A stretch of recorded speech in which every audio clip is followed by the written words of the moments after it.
Hello, and welcome to another episode of Living in the Sprawl, Southern California's most adventurous podcast.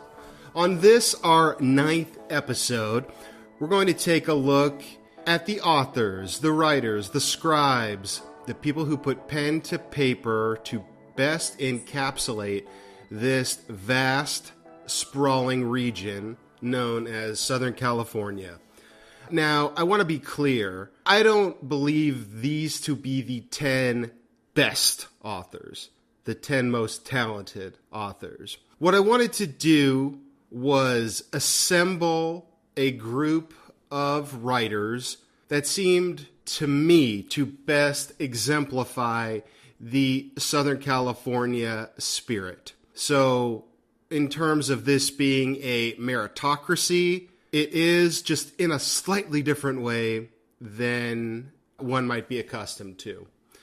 But we here at Living in the Sprawl adore the written word. I have several degrees in tribute to it, and Southern California has a deep, rich literary tradition that exists in a completely different realm from that of New York City or places like Chicago. We march to the beat of our own drum in all ways here in Southern California, and that is no different when it comes to literature. So, the 10 writers that best exemplify the spirit of Southern California.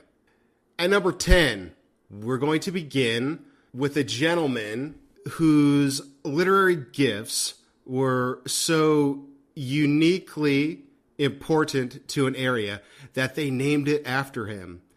Pretty impressive stuff. So, Edgar Rice Burroughs, author, creator of beloved wilderness commando Tarzan. So, Edgar Rice Burroughs was not born in Southern California. Actually, he was born in the Midwest. But when he hitched his wagon, headed out toward the Golden State, he settled in the San Fernando Valley, buying an enormous plot of land around 1915. And with the rampant success of his most famous literary creation, Tarzan, King of the Apes, the town decided to rechristen the area that housed his ranch, Tarzana. I don't know if I can find another example of this in literary history where a community decides to name themselves de facto after an author. But it did happen. In this case, not only was Edgar Rice Burroughs the creator of Tarzan, but he also wrote the John Carter novels and a host of other sci-fi related stories. Not only do I associate Burroughs with the region because Tarzan is named after him, but he lived in an area where it was difficult, shall we say, to get from one part of the world to another. LAX did not exist. And yet, living in the San Fernando Valley, he had the capacity to gaze out at the expansive vistas and varied terrain and imagine a world in which a character like Tarzan could exist. He didn't have to travel to the Amazon or the Serengeti or anywhere else in the world. He could come up with one of the most beloved characters in the history of literature by merely residing in the Los Angeles area. It's the power of wonder, the power of the imagination, and the result of living in proximity to the ocean, to the mountains, to the desert, and all that enables the mind to contemplate. So, at number 10, Tarzana's very own Edgar Rice Burroughs. At number 9, we get a bit sideways in our discussion of writer Rex Pickett. Now, I had an opportunity to listen to an interview with Mr. Pickett, and let's start from the beginning. He's widely known for his masterpiece, Sideways. A lot of people don't even realize that the 2004 Oscar-winning Alexander Payne film is based off a novel, but it is, and it was written by Rex Pickett. And he was at kind of his wit's end when Sideways was even published. Before it was even published, actually, Alexander Payne, the writer-director of the film version, got a copy of it and purchased the rights to it. But Rex Pickett was in his mid-40s, as he would put it, living paycheck to paycheck in a rent-controlled apartment in Santa Monica, drinking too much, without a ton of direction. And the gentleman was already in his mid-40s by the time Alexander Payne had a chance to feast his eyes upon its word. So why put him on the list? Surely there are tens, hundreds, thousands of deserving writers that merit inclusion on a collection like this. First of all, it's kind of an inspiring story that a gentleman, clearly not thriving really at anything, sort of throwing darts at the proverbial dartboard of life, happens to tap into something that he loves, wine tasting in Buellton, in the Santa Ynez Valley in this case, put it on paper, and trust that it will find its place within the world. How more Southern California can you get than that? A dream, a prayer, a stab at something important when everyone is telling you you're missing the mark. Sounds like Southern California to me. And Rex Pickett is not an Angelino. He was actually born in Merced, raised in San Diego, identifies far more with the southernmost portion of the state, and yet it was in the central part, Central Coast, Buellton, Santa Ynez, Solvang, where he found his literary voice. Stories abound about Pickett stumbling into the hitching post for yet another round of Pinot tasting on a weeknight. And I'll bet the owners of the hitching post had no idea that the gentleman whom they were serving on a routine basis in the late 90s would go on to change the scope of their industry forever. Because after the release of Sideways, the film, sales of Merlot, which Paul Giamatti's character infamously lashes out against, fell precipitously. It was kind of a renaissance in the wine community, and now tours are routinely offered to check out Sideways filming locations and to go wine tasting in this region.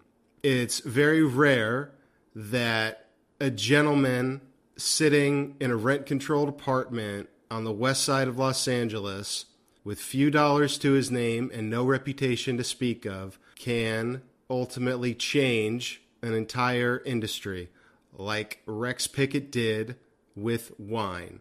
And that's why the author of Sideways, and while I'm at it, Sideways 2 and Sideways 3. Sideways 2 is actually called Vertical, but then for the third book in this trilogy, the direction motif sort of fell by the wayside.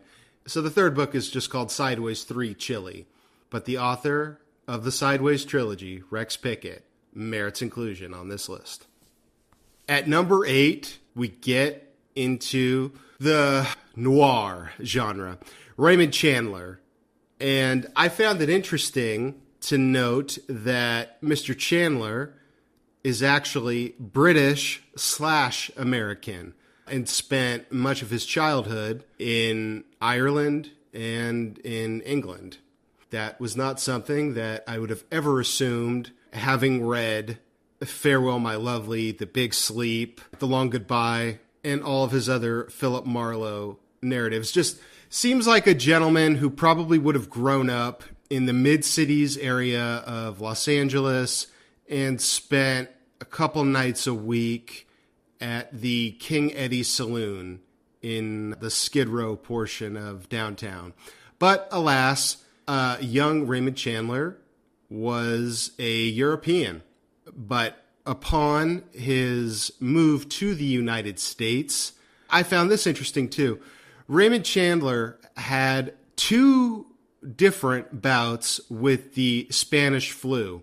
Okay, interesting for a couple reasons. One, to have the virus twice, yes, in thinking of our own times and our own epidemic. And number 2, that's the official name for the ailment, the Spanish flu. If you look in history books and you look in encyclopedias, it's known as the Spanish flu of 1918. Just interesting to note the difference in terminology and way that things are viewed. So this is another, a little bit like Rex Pickett, who didn't have a taste of success. He wasn't even a writer until his mid to late 40s. He'd gone through a couple of different careers, and he was making a decent amount of money at being an oil executive. And then he decided to try his hand at fiction writing. And he was drawn in particular to Pulp Fiction, Black Mask, which was a prominent Pulp Fiction magazine that used to run in the 40s, 30s. And this was a time when you could have a drastic change in careers such as that and be able to pull it off. I don't know how often that happens in the world of today. Now, of course, we know Raymond Chandler for his aforementioned Philip Marlowe novels, probably the most famous of them being The Big Sleep, of course, the Humphrey Bogart, Howard Hawks adaptation of the novel, and Chandler's invention of the hard-boiled detective genre, which we've seen give birth to a number of prominent authors, 1 or 2 that might appear elsewhere on this list, such as Michael Connelly, David Baldacci, and Robert B. Parker, who was such a fan of Raymond Chandler that he helped to finish his last unfinished novel, Poodle Springs. And even though Chandler was not a lifelong Angelino, in fact, he wound up passing away in La Jolla, which it seems like he preferred at a certain point in time. He is an essential part of a list like this because he had this ability to pinpoint the part of Los Angeles the studios were afraid to show us. In an era where censors kept words like whorehouse or brothel out of mainstream movies, Chandler liked to show us the seedier side of the City of Angels. He wanted us to see the doctor messing around on his wife, or the CPA taking a little bit more out of a customer's retirement fund. The underbelly, if you will. And he presented it with incredible style.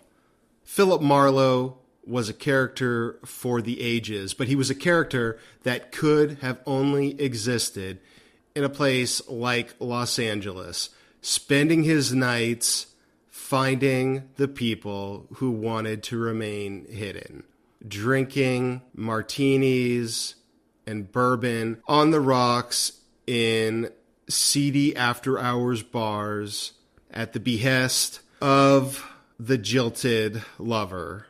Chandler highlighted the goings-on of these individuals in a way that we hadn't seen before. And he influenced, as I mentioned, generations upon generations of authors trafficking within the same genre. His work will live on in some form, and the formula that he developed will merely be replicated and then replicated once again until, well, I don't think people will ever get sick of it. So, Raymond Chandler, a vital Southern California author. Number 7, Ray Bradbury. Fahrenheit 451, The Martian Chronicles, Something Wicked, This Way Comes, the Pied Piper of modern-day science fiction. Known for a ton of time spent at the public library. Bradbury was actually born in Waukegan, Illinois, but he is, without a doubt, one of the most important Southern California writers that we have the great fortune to be able to claim. Interesting about Mr. Bradbury is he was the most famous member of a still active organization known as the Los Angeles Science Fiction Society that used to hold weekly meetings in North Hollywood. It's kind of a precursor to internet chat boards and Reddit thread groups.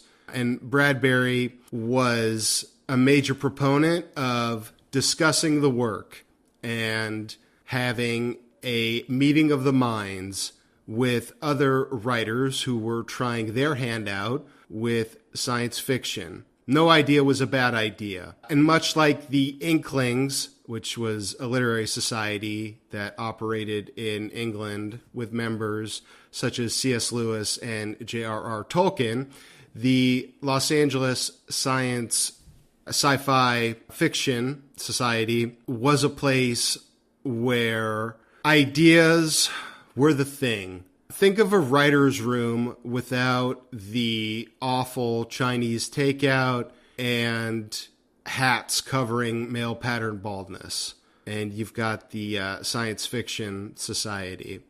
But his Fahrenheit 451, which just got adapted for, I think, the third time with Michael B. Jordan on HBO a couple years back, reminded us of the importance of our history and how if we simply burn it up, then people really will forget. It's amazing to me, and this is not a political podcast whatsoever, but it's amazing to me how still, in the year of our Lord 2021, people have no idea that Make America Great Again was Ronald Reagan's campaign slogan. The last president that was not an original creation of his. And I think it was this type of thing that Bradbury was intent on avoiding by writing Fahrenheit 451. It's cliched at this point to say those who are not acquainted with history are doomed to repeat it, but I feel like I just lived through a bit of that. And Bradbury's influence can be felt across the City of Angels, from the west side to the valley, and it's for this reason that we salute Ray Bradbury. At number 7 on Living in the Sprawl's list of the authors that best capture Southern California.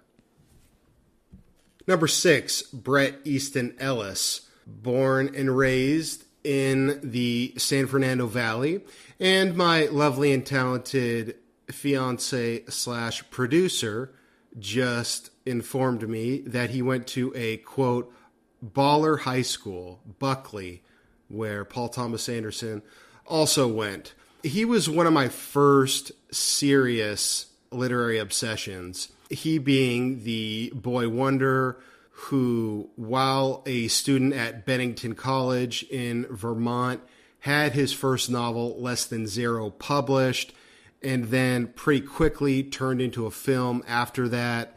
And by his early 20s, he was a well-established name in literary circles. He was kind of part of the literary Brat Pack in New York in the late 1980s through the early 1990s. And though Clay from Less Than Zero and then the sequel a couple decades later, Imperial Bedrooms, is a Los Angeles resident, you could argue that Ellis's contributions are most prominent in New York and with American Psycho, and at Camden, the fictional Ivy League-esque university which characters attend in The Rules of Attraction.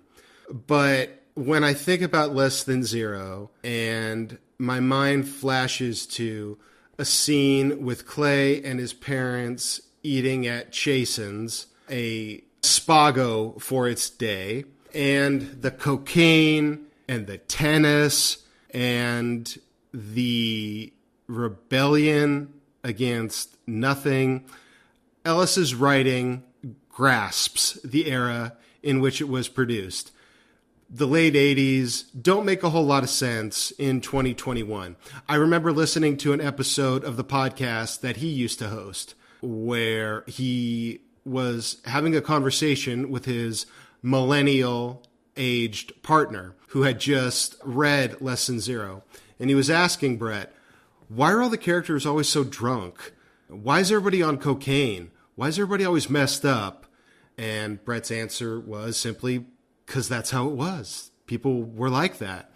So his ability to capture that nihilism afoot in the 80s and then in the 90s and turn it into the kind of brilliant satire that so many writers strive to achieve and fail really badly at, most prominently in American Psycho, is reason enough to celebrate his work, even though he hasn't written a novel. Well, he wrote Imperial Bedrooms in 2011, but he's now far more interested in screenwriting and other types of projects. And you know what?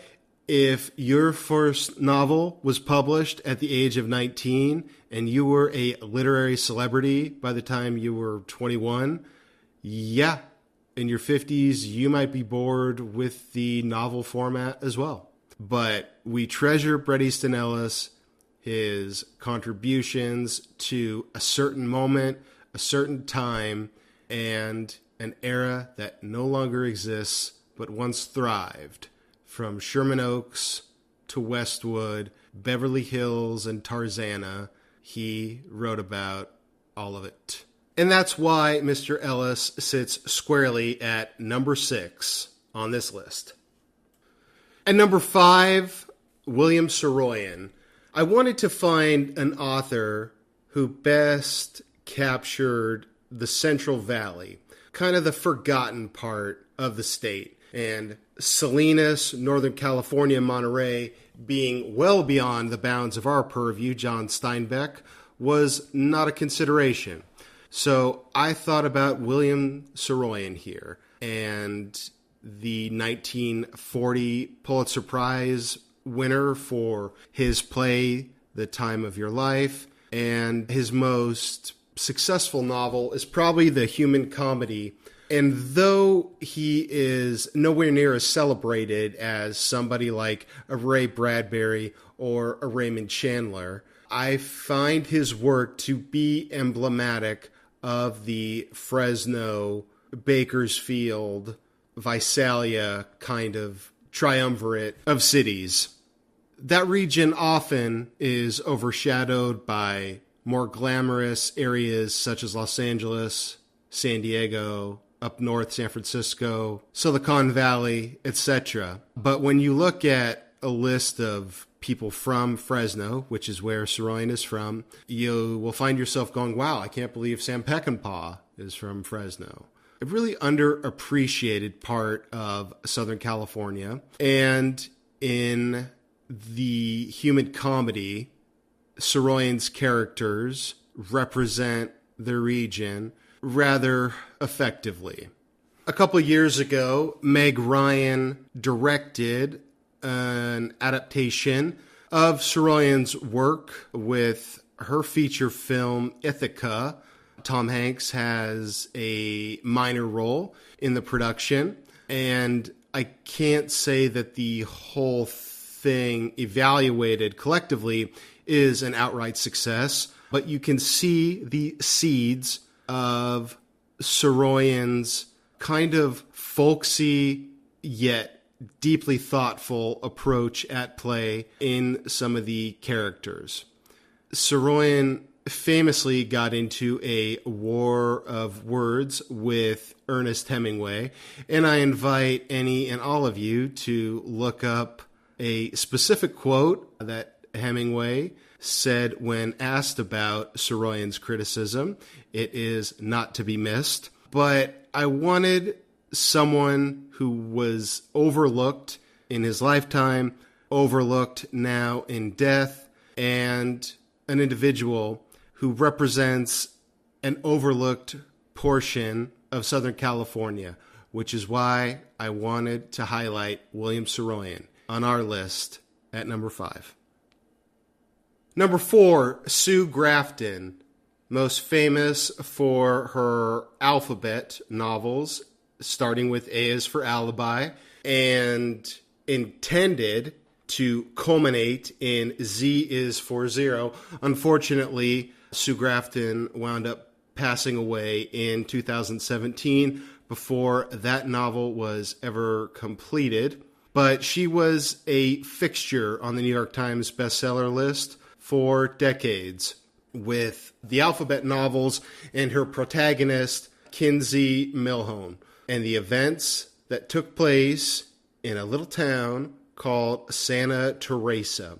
Now, Sue Grafton is a Southern woman. She's from Louisville and always spoke with a detectable Kentucky accent, but she did reside in the Santa Barbara area for a number of years and based Santa Teresa off of the kind of paradise next to the Pacific. She wasn't the first to do this. Ross MacDonald was the initial creator of Santa Teresa, but it was Grafton who did something truly unique and special in creating a town out of whole cloth that, yes, while inspired by an actual place, was not a brick and mortar city, town, or census-designated place, and used it to create an entire world, and one that readers looked forward to with each passing letter, thus each passing novel. When people talk about Margaret Mitchell and the fictional town of Tara, or L. Frank Baum and his fictional Oz, they also need to start addressing Santa Teresa, where Kinsey Milhone got up to all kinds of shenanigans. And every weekend, I look at the New York Times list of bestsellers, and it surprises me, even still, that I don't see Sue Grafton on the list anymore. She was a mainstay for as long as I can remember, and I was sorry to see that she passed away before her alphabet series was completed.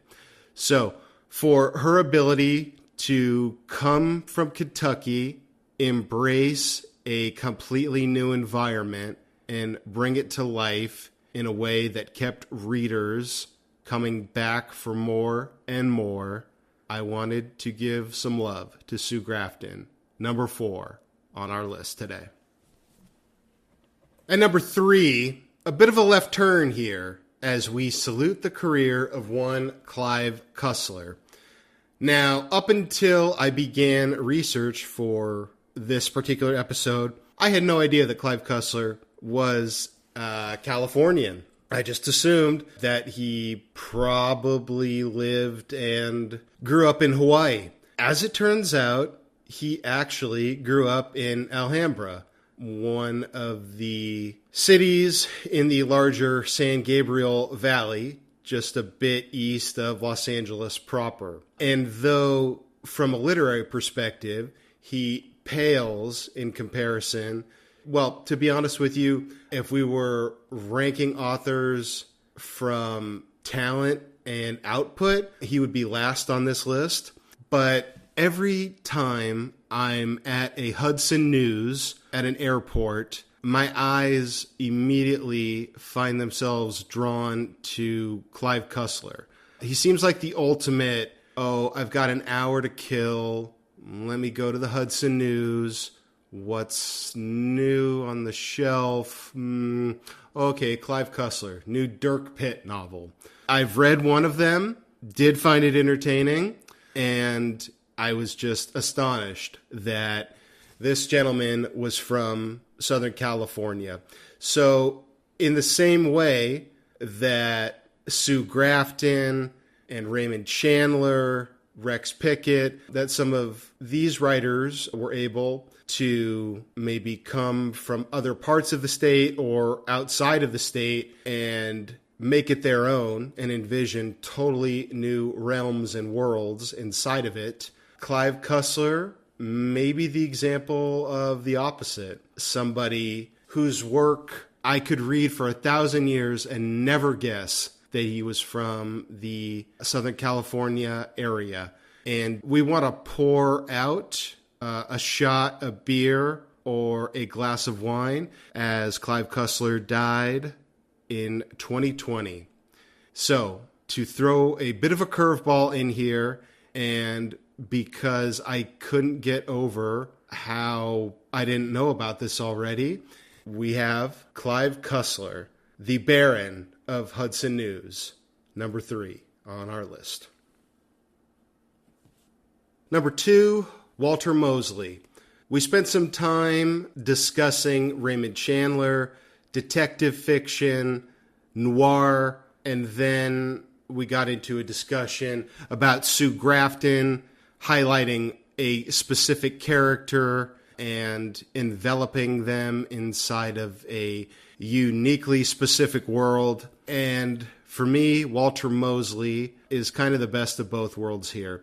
His Easy Rawlins character, who many of you will know as the character portrayed by Denzel Washington in the film adaptation of Mosley's Devil in a Blue Dress, is an updated, terrific blend of detective, private eye fiction, and Mosley does an incredible job with utilizing Los Angeles as a character in and of itself. Every weekend, as I mentioned, I take a gander at the New York Times bestseller list, and inevitably I'll see David Baldacci's such and such, and then I'll look at the subheading and it'll be the 56th book in the blah blah blah series. Or I'll look at somebody else and it's the 25th book in the blah blah blah series. And the only one that I can say that I like to follow along with is Walter Mosley. Easy Rawlins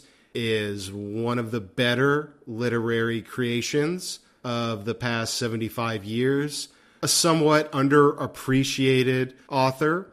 Mosley's deft touch in exploring issues of race, class, and the politics of Los Angeles all come to bear in a phenomenal manner as Easy Rawlins gets himself involved in one seemingly inescapable series of events after another. So it's a little bit aspirational, but ultimately I would like for Walter Mosley to be mentioned alongside the Raymond Chandlers and the Dashiell Hammetts of the world. And I think he's as invaluable to Southern California as anyone else. So that's why Walter Mosley's here at number 2. And at number 1, it was unavoidable. I tried to figure out a way to prevent it from happening, but in the end, the heart wants what it wants. Thus, number 1 on Living in the Sprawl's list of the 10 writers who best capture Southern California is none other than Mr. Charles Bukowski. And as Modest Mouse would ask, oh, why you gotta be such an asshole? And yet he made being an asshole an art form. How many individuals can you say that about? His literary alter ego, Henry Chinaski, the one who populated the 6 novels that the gentleman wrote, was an unrepentant, alcoholic asshole.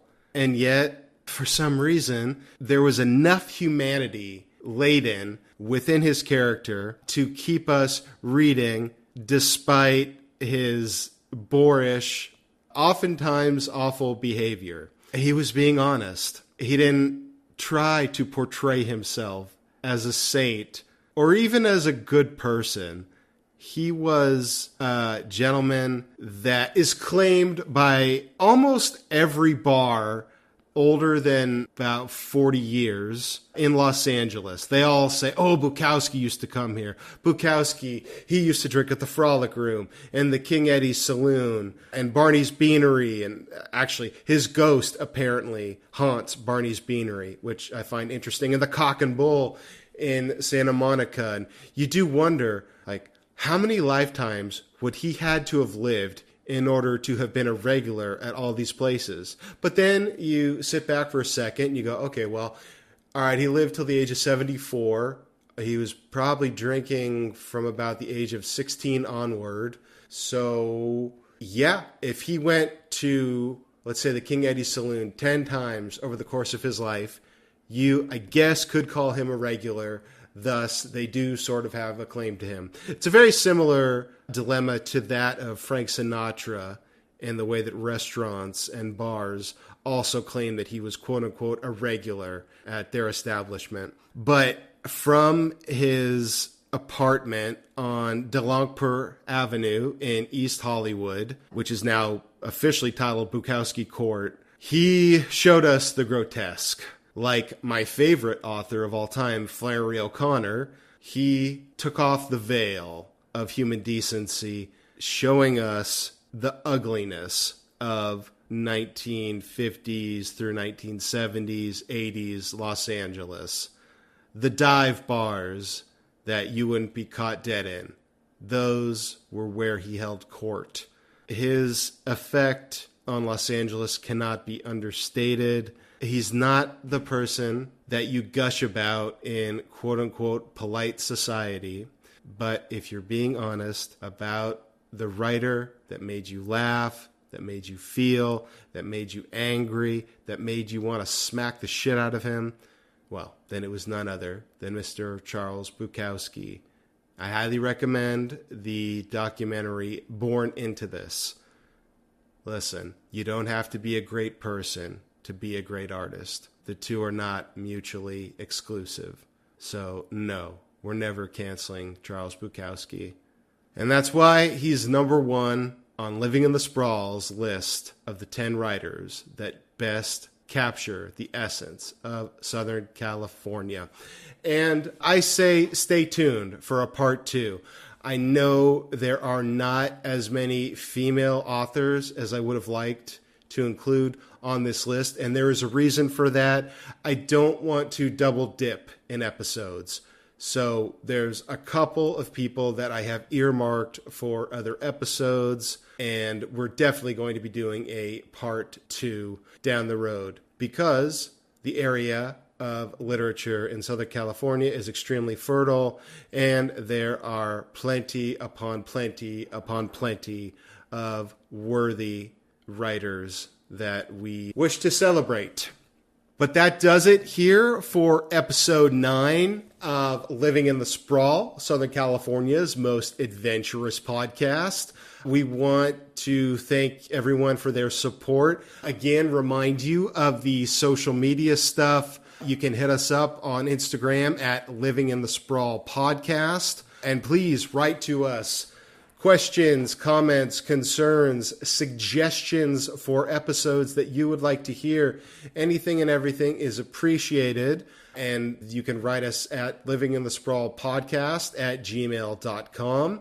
We also invite you to rate and review the show wherever you do listen to it. 5 stars. For some reason, the rankings and 5-star ratings have an outsized impact on a podcast. They help drive us up the charts. More people see them, and it's a win-win for everybody involved.